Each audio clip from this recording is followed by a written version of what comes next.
We first saw each other on a hike, but never spoke a word. Time passed, we crossed paths again, through common friends, group campings, shared laugh.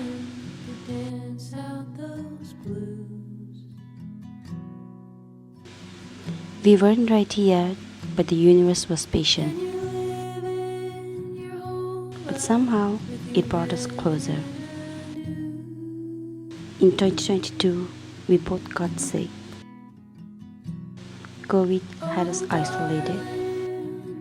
Through Discord calls and late night games, something quietly shifted. That one night, it was just us, talking for hours, and in his voice, I heard something I never noticed before.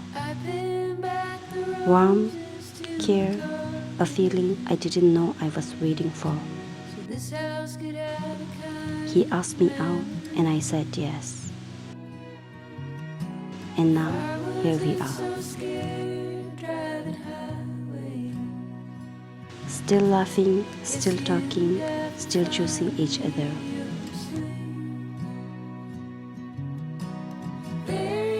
On February 21st, 2026, we are getting married.